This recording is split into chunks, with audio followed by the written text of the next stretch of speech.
ఆ movie name వాస్తవం అని పెట్టారు. ఎస్. అంటే ఎందుకు సినిమాలో ఒక అవాస్తవం జరిగితే దాన్ని వాస్తవాన్ని ప్రూవ్ చేస్తున్నారా, లేదంటే జరుగుతుంది ఇదే అని ఆడియన్స్కి చెప్తున్నారా? వాట్స్ ద రీజన్ ఏంటి? ఎస్. సో వాస్తవం అంటే ఇట్లా మెయిన్లీ వచ్చేసి ఏంటంటే ఇప్పుడు ఈ మూవీ అనే కాదు, నార్మల్ క్రైమ్ థ్రిల్లర్స్ ఏదైనా కూడా సో జరిగిన రియాలిటీ తెలుసుకోవడమే ఎండ్ ఆఫ్ ది మూవీ ఉంటుంది, అంటే ఫైనల్ గోల్ మోటివ్. సో ఇది కూడా అంతే అనమాట. అవాస్తవం కాదు, అసలు ఏం జరిగిందో తెలియడమే పెద్ద టాస్క్. కొంచెం కన్ఫ్యూజింగ్గా ఉంటుంది, ఏం జరుగుతుంది ఏంటి. ఒక్కోసారి మనము డైలమాలో పడతాం, అసలు ఏం జరుగుతుందో అర్థం కాదు. సో అలాంటి టైంలో ఏంటి అని అంటే 2 స్టెప్స్ ఉంటాయి.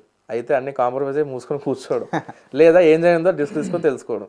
సో అలా రిస్క్ తీసుకొని తెలుసుకునే ఒక డేరింగ్ స్టెప్పే ఈ cinema. Yeah. And as a రైటర్గా ఒక కథ రాసుకొని, ఒక క్యారెక్టర్ రాసుకొని, ఒక కొత్త వాళ్ళని సెలెక్ట్ చేసుకొని, వాళ్ళని ఆ క్యారెక్టర్లో మనం చూసుకొని దాన్ని స్క్రీన్ మీదకి ఎక్కించడం అనేది చాలా ఛాలెంజింగ్. మీకు ఫస్ట్ సినిమా, యాక్టర్స్కి ఫస్ట్ సినిమా.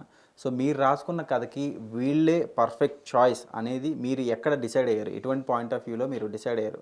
నాకు ఇతను హీరో, ఇతను శ్యామ్ కరెక్ట్, నాకు తన హీరోయిన్ కరెక్ట్, నాకు ఈ క్యాట్ అనేది మీకు ఎక్కడ ఆ పాయింట్ ఎక్కడ మీరు ఫిక్స్ అయ్యారు?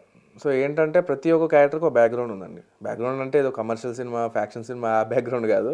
సో ఏంటంటే వాళ్ళ లుక్స్ పరంగా, సో వాళ్ళ ఫేస్ కట్ పరంగా, ఇచ్చే ఎక్స్ప్రెషన్స్ పరంగా ఆ క్యారెక్టర్కి కరెక్ట్ హ్యాండిల్ చేస్తాడా లేదా, సో ఆ ఎక్స్ప్రెషన్స్ ఆ క్యారెక్టరేషన్ సూట్ అవుతాయా లేవా, సో ఇవన్నీ మేము ఆడిషన్ టైంలో చూసుకున్నాం. అంటే మాకు మోస్ట్ ఛాలెంజింగ్ ఏంటంటే కొత్త వాళ్ళు వచ్చేసరికి తీసుకుని ఆడిషన్లో బాగానే చేయొచ్చు, బట్ ఫర్దర్గా క్యారెక్టర్ అది హ్యాండిల్ చేయగలుగుతారు లేదని టాస్క్. దానికోసం మేము వర్క్షాప్ పెట్టాం. ఒకవేళ నిజంగా క్యారెక్టర్కి చాలా సూటబుల్ ఉన్నారు, బట్ యాక్టింగ్ కొంచెం 50-50 అనుకున్నాం, మేము వాళ్ళని ఏం చేసామంటే ఆ వర్క్షాప్లో చాలా వరకు మోల్డ్ చేసామన్నమాట క్యారెక్టర్కి తగ్గట్టు.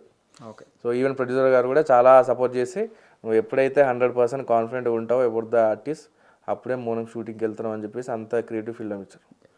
ఆ ఫ్రీడమ్ యూజ్ చేసుకొని మేము అందరూ ఓకే అందరూ ప్రాపర్గా ఉన్నారు అంటే ఆన్ ది ట్రాక్ ఉన్నారని అనిపించినప్పుడు మేము షూట్కి వెళ్ళాం.